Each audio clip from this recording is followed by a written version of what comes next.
That's it? All right, Don? All right.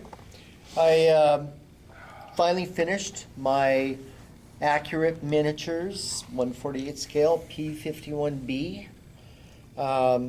It was an interesting build.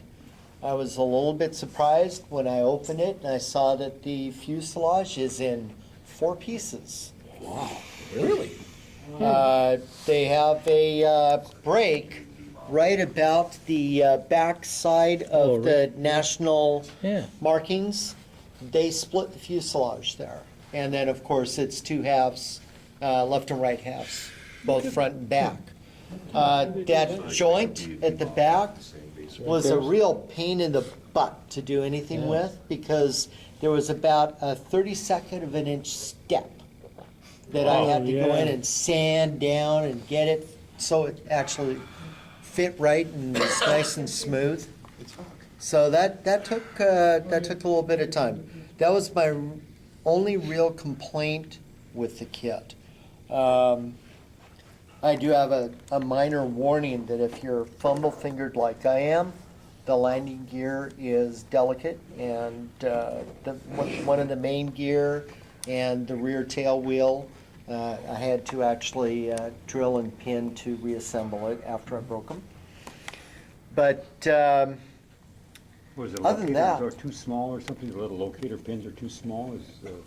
no, I broke the landing gear, and so I had to drill it and use a piece of straight pin in both halves to glue it together so it has strength to stay together. The reason that the landing gear was weak, is it because of sometimes they only have little tiny, locator. It broke at the yoke. Oh.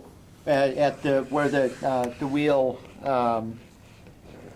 It comes around and attaches. Yeah, if you look at the oleo, if you look at the strut on a real P-51, it's really thin, it's very small. Right. So to make one for a model in that size, yeah, it'd probably be very, very delicate. Oh, Yeah. Yeah. I see. So The tail wheel on a 51 was always weak. yeah. In fact, by the Korean War, the tail wheels were made to stay down. They didn't retract. They had so many problems with them. Yeah.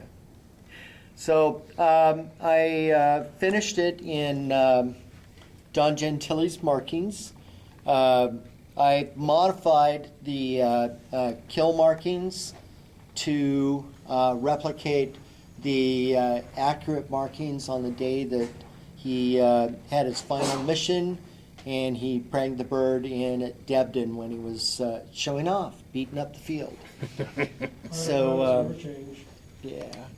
But that was an interesting challenge. I used some white decal sheet and then printed the crosses on it, and it's not nearly as opaque as the markings off the microscale sheet. So I had to layer like 3 layers deep to try and get any real get it to look even close to right. And I used a squadron vacuform canopy on it and cut it so I could open it up. And used some, not all, but some of an Edward photo etch sheet in the interior. I dispensed with the photo etch seat belts and used tape, and cut some buckles off the out of the Edward sheet. Why did you not use the? I don't like the way that the photo etch buckles lay on the seat. They don't seem to lay right. You have to bend them, and they always, I have a problem getting them to lay properly so they look decent. So, okay. So yeah, I did that.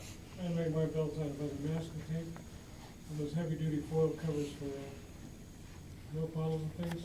Right. That's great stuff. Well, they always tell you to use the foil on wine bottles. Yeah. Well, anything that's pliable. Right. Yeah, I can never find that. Well, You can always use the foil on. Take the sealing foil off Blue Diamond almond cans, and I use that. You can, if you rub it, all the ridging and bumps on it goes smooth. And you Is can it use paintable? that. I'm sorry? Is it paintable? anything's paintable. Or you can just do what Jim did. He just painted the Yeah. buckles and the straps in his PT-22 or whatever it is. Yeah. Sorry, Don? I used, last thing, I used some ultracast exhaust manifolds on it and drilled out the ends to get them a little bit deeper so they looked a little more realistic. Very nice, John. And that's it.